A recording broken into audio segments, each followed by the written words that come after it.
नमस्कार, मैं हूं मृत्युंजय कुमार झा और आज हम आपको बताएंगे चने के ऊपर एक बड़ी खबर।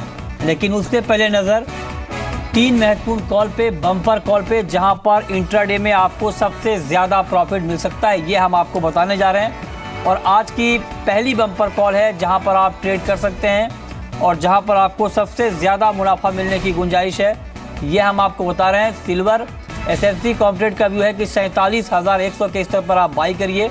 47,600 का टारगेट होगा। 46,900 रुपए के स्तर पर आप स्टॉप लॉस लगा सकते हैं। दूसरी महत्वपूर्ण कॉल है ग्वार, 3710 के स्तर पर बेचें। 3610 का टारगेट होगा। 3750 के स्तर पर आप स्टॉप लॉस लगाएं। और तीसरी महत्वपूर्ण कॉल जहां पर आप कमाई कर सकते हैं, एल्यूमिनियम 105 के भाव पर बाई करिए। 107 का टारगेट होगा और 104 रुपए के स्तर पर आप स्टॉप लॉस के साथ ट्रेड करके मुनाफा कमा सकते हैं। ये कुछ महत्वपूर्ण कॉल हैं जहां पर आप ट्रेड कर सकते हैं। मार्केट में ट्रेड करिए लेकिन स्टॉप लॉस जरूर लगाइए। आगे बढ़ते हैं और अब बात कर लेते हैं एक बड़ी खबर की। खबर यह है कि चने की कीमतों में एक बार फिर से आग लग गई है। एक महीने में दिल्ली के हाजिर बाजार में चने का भाव 2300 रुपए प्रति क्विंटल तक बढ़ गया है और भाव 7,000 रुपए से बढ़कर 9300 रुपए प्रति क्विंटल के स्तर पर पहुंच चुका है। आपको बता दें कि जुलाई के महीने में कीमतों में गिरावट आई थी और भाव 7,000, जुलाई के महीने में भाव काफ़ी ज़्यादा थे, करीब 10,000 के करीब भाव पहुंचा था। उसके बाद तमाम जो उपाय किए गए थे, कीमतों में गिरावट आई उसके बाद, और अगस्त के महीने में भाव 7,000 रुपये तक लुढ़क गया था। लेकिन उसके बाद फिर से कीमतों में ज़ोरदार तेज़ी आ गई है। तेज़ी के पीछे वजह यह है कि जो निजी कारोबारी हैं उनका इम्पोर्ट कम हो गया है सरकारी सख्ती के बाद, और ऑस्ट्रेलिया और तंजानिया से भारत की बजाय पाकिस्तान में ज़्यादा चना जा रहा है और यही वजह है कि चने की कीमतें आसमान पर फिर से पहुंच गई हैं। हमारे साथ बातचीत करने के लिए चना ट्रेडर नितिन पटेल जुड़े हैं अहमदाबाद से। नितिन जी, स्वागत है आपका कार्यक्रम में जी बिजनेस पर। क्या आपको लगता है कि जिस तरह से 2300 रुपये की तेज़ी आई है एक महीने में चने की कीमतों में, ये तेज़ी अभी और बढ़ सकती है? नितिन जी, पहले बात यही है कि बेसन और दालों में डिमांड ऐसी है नहीं, बहुत कम डिमांड है। फिर भी चना नहीं है, वो हकीकत है। इंडिया में चना नहीं है। मुद्रा पॉट में 4 से 5 हजार टन है, बॉम्बे में 4-5 हजार टन पॉट पे माल है और अपने मंडियों में कहीं भी माल नहीं है। जैसे गुजरात की मैं बात करूँ, दाहोद सबसे बड़ी चने की मंडी है, तो उसके वहाँ सिर्फ 900 टन चना बढ़ा है और चना है ही नहीं। नया चना आएगा ऑस्ट्रेलिया से तो आएगा, मुझे लगता है नवंबर या दिसंबर में माल आएगा। तब तक माल की शॉर्टेज है, उसी वजह से ही भाव है।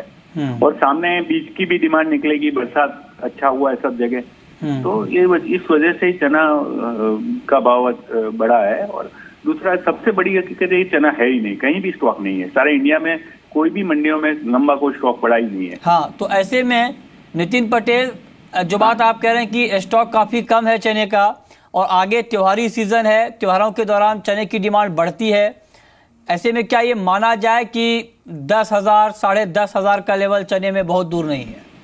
नहीं, ऐसी बात नहीं है। वो अभी से कुछ नहीं कह सकते, मगर धीरे धीरे चने के यूजर धीरे धीरे येलो बीज के यूज में आने लगे हैं। चना का यूज भी कम होने लगा है ये भाव के वजह से। तो कैसी डिमांड निकलते उसके ऊपर ही है। जो ज्यादा अच्छी डिमांड निकलेगी तो ही बाजार बढ़ सकता है, नहीं तो इसके आसपास चलना चाहिए। लेकिन सरकार ने जो स्टॉक लिमिट लगाई है, 1 साल के लिए स्टॉक लिमिट बढ़ाई गई है दालों और तेल के ऊपर, इसका कोई इम्पैक्ट आप देख रहे हैं प्राइस के ऊपर? स्टॉक ही नहीं है तो स्टॉक लिमिट का क्या मतलब है? कोई स्टॉक ही नहीं है और ये भाव में कौन स्टॉक रखेगा? ये भाव में इतना ऊंचा भाव है तो सब माल निकाल ही देंगे, और रखने की जरूरत ही क्या है भाव में? ठीक है, चलिए, बहुत बहुत शुक्रिया आपका नितिन पटेल हमसे जुड़ने के लिए और इस पर बात करने के लिए। तो 2300 रुपये की तेजी पिछले एक महीने में चने की कीमतों में आई है और नितिन पटेल कह रहे थे कि देश में चने का स्टॉक काफी कम है, जिसका इम्पैक्ट साफ तौर पर कीमतों पर देखने को मिल रहा है। चलिए आगे बढ़ते हैं और अब बात कर लेते हैं कि आज मार्केट में आपको और कहां पर सबसे ज़्यादा मुनाफा मिल सकता है। हमने एग्री कमोडिटी की आपको बताया कि एग्री कमोडिटी में किस तरह की हलचल है, चने में ज़ोरदार तेज़ी है। अब बात कर लेते हैं सोयाबीन की, और सोयाबीन में आज के लिए किस तरह का ट्रेड करना चाहिए। हमारे साथ 2 एक्सपर्ट हैं इस पर बातचीत के लिए। हमारे साथ वंदना भारती हैं एसएमसी कॉमट्रेड की, और साथ ही हमारे साथ तरुण सत्संगी हैं ग्लोब कमोडिटीज़ के। वंदना, सोयाबीन के ऊपर आपकी कॉल क्या होगी इंट्राडे में? क्या इंट्राडे ट्रेडर को आप सोयाबीन में बिकवाली की सलाह देंगी? मृत्युंजय, मुझे लग रहा है कि बहुत शार्प नहीं, लेकिन यहाँ पे थोड़ी सी यहाँ पे बिकवाली की गुंजाइश है। और अगर अक्टूबर कॉन्ट्रैक्ट की बात की जाए तो मुझे लग रहा है कि 3245 के लेवल पे सेल करना चाहिए। यहाँ पे 3200 का भाव जो है वो मुझे लग रहा है कि दिख सकता है। जो स्टॉप लॉस यहाँ पे बनाना होगा वो 3265 रुपये का बनाना होगा।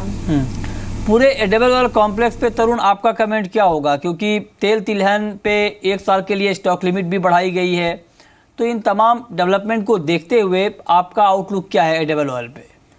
यहाँ पर देखिए सीपीओ और सोयाबीन ऑयल के अंदर थोड़ा सा आउट परफॉर्मेंस देख सकते हैं। बाकी soybean and mustard short term में हो सकता है कि करेक्टिव मोड को कंटिन्यू करे, तो हमको ऐसा लगता है सोयाबीन वंस अगेन 3150 3100 तक आ सकता है।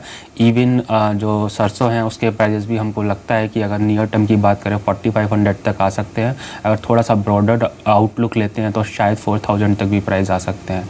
सीपीओ आउट परफॉर्म कर सकता है इसमें। अगर थोड़ा सा लंबा अगर हम प्राइस टारगेट लेते हैं तो करीबन 8 से 10% के गेन इसके अंदर देखे जा सकते हैं। ठीक है, वंदना भारती, आपका कमेंट आज के लिए टर्मरिक के ऊपर क्या होगा? क्या टर्मरिक में आपको करंट मार्केट प्राइस के आसपास कुछ बाइंग अपॉर्चुनिटी दिख रही है? ओवरऑल अगर मृत्युंजय देखे तो टर्मरिक में एक डाउनसाइड मूवमेंट ही है, लेकिन करेक्शन इतना आया इस मार्केट में, तो मुझे लग रहा है कि फिजिकल मार्केट में और फ्यूचर मार्केट में दोनों ही मार्केट में थोड़ा सा यहाँ पे बाइंग जो है, बायर्स जो है वो एक्टिव हो सकते हैं। और मुझे लग रहा है कि अक्टूबर कॉन्ट्रैक्ट में अगर बाय किया जाए तो 6850 के लेवल पे बाय करना चाहिए 6950 के टारगेट के लिए। ठीक है, आप कह रहे हैं कि टर्मरिक में बाय करके चलना बेहतर होगा। 6850 पे लक्ष्य होगा यहाँ पर 6950 का, और 6810 के स्तर पर आप स्टॉप लॉस के साथ यहाँ पर ट्रेड करके मुनाफा कमा सकते हैं।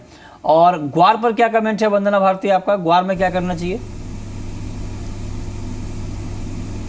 ग्वार में मृत्युंजय मुझे लग रहा है यहाँ पे थोड़ी सेलिंग आ सकती है। सेलिंग प्रेशर ऑलरेडी था, यहाँ पे मॉनसून सेंसिटिव कमोडिटी है। अगर अक्टूबर कॉन्ट्रैक्ट में अगर सेलिंग करना चाहिए तो 3710 के लेवल पे सेलिंग करना चाहिए। 3610 का यहाँ पे टारगेट होना चाहिए। जो स्टॉप लॉस बनेगा वो करीब 3750 रुपए का होना चाहिए। ठीक है, चलिए आगे बढ़ते हैं और अब बात कर लेते हैं गोल्ड और सिल्वर की। और बुलियन मार्केट के लिए एक बड़ा इवेंट था कल, फेड का फैसला आना था। फेड ने ब्याज दरों में एक बार फिर से कोई बढ़ोतरी नहीं की है, उसका इम्पैक्ट मार्केट पर ऑलरेडी दिख चुका है। फिलहाल बाजार बिल्कुल दायरा बना चुका है, लेकिन फेड ने इस बात के सिग्नल दिए हैं कि दिसंबर में यूएस में दरें बढ़ सकती हैं। इस बात की संभावना अभी भी बनी हुई है। ऐसे में तरुण, अब गोल्ड और सिल्वर का आउटलुक आपको क्या दिखता है? आई थिंक देखा जाए लास्ट फेड का मीटिंग और जो कल मीटिंग हुआ है उसमें देखें तो स्टांस में कुछ चेंज नहीं है। मार्केट वाइडली एक्सपेक्ट कर रहा था कि रेट अनचेंज्ड रहेंगे। साथ में उन्होंने जो बोला gradual rate hike this cycle में होगा, वो आई थिंक बहुत पहले ही वो बोल चुके हैं, उसको रीट्रेट किया है। एंड दिसंबर पॉसिबिलिटीज़ काफ़ी एक्सपर्ट्स द्वारा भी जताई जा रही है। सो सर्टेनली दिसंबर गोना भी मंथ यहाँ पर शायद इंटरेस्ट रेट फेड बढ़ा दे। लुकिंग फॉरवर्ड हमको ऐसा लगता है जो दायरे का कारोबार है वो कंटिन्यू करेगा गोल्ड के अंदर। $1310 काफ़ी अच्छा सपोर्ट है, वहाँ से बाइंग आ रहा है मार्केट के अंदर। 1350 के आसपास से सेलिंग देख रहे हैं। सो वंस अगेन हमारा ऐसा मानना है, ऐसा कुछ है नहीं कि अभी फर्दर हम गोल्ड में रैली आते हुए देखें बिकॉज ऑफ फेड इवेंट, क्योंकि इसमें कुछ ऐसा नया नहीं है जो गोल्ड के प्राइजेस को स्पाइक दे दे। 1350 पे हम फिर से सेलिंग आते हुए देखते हैं गोल्ड के अंदर for a target price of 1310। Okay Vandana, क्या आपको भी लगता है कि गोल्ड में अभी बिकवाली करके चलना बेहतर रहेगा? बहुत डाइसी सा मूवमेंट है अभी। मुझे लग रहा है कि अपसाइड भी आएगा तो वो लिमिटेड यहाँ पे होगा, और शाम में जो डेटा है वो थोड़े से पॉजिटिव आने की उम्मीद है। मुझे लग रहा है कि अगर 31,400 का लेवल भी मिलता है तो जो बायर्स ऑलरेडी हैं इसमें या जो फ्रेश बाइंग करना चाहते हैं वो यहाँ पे निकले, क्योंकि अगर डेटा इकोनॉमिक डेटा अच्छा आएगा तो ऑब्वियसली जो सेफ हेवन बाइंग है वो यहाँ पे थोड़ी सी कम हो सकती है। तो मैं बाइंग की सलाह दूंगी, लेकिन जो टारगेट रहेगा वो 31,400 का रहेगा, और मुझे लग रहा है कि वहाँ से एक बार रेजिस्टेंस फेस कर सकता है ये कमोडिटी। ठीक है, चांदी पर तरुण आपका व्यू क्या है? आई थिंक सिल्वर भी काफ़ी प्रेशर फील कर रहा है as and when it comes very close to $20 in the Comex. And आज भी देखिए हमने देखा है कि $20 के आसपास है, वहाँ से प्रेशर इंट्राडे चार्ट्स में क्लियर दिखाई दे रहा है। हमारा ऐसा मानना है कि सिल्वर वंस अगेन $19.30 के आसपास आ सकता है नियर टर्म में। एनी राइज अगर मिलता है $20 या उसके आसपास शॉर्ट करना चाहिए। इवन MCX में भी जब तक 47,700 के ऊपर प्राइजेस नहीं जाएंगे, चांसेस है करंट रेंजेस से या यहाँ से अगर 300-400 रुपये का रैली आए वहाँ वहाँ से सेलिंग देखने को मिले एंड ऑफ लेट हम प्राइजेस को दोबारा 46,000 46,500 तक आते हुए देखते हैं। ठीक है।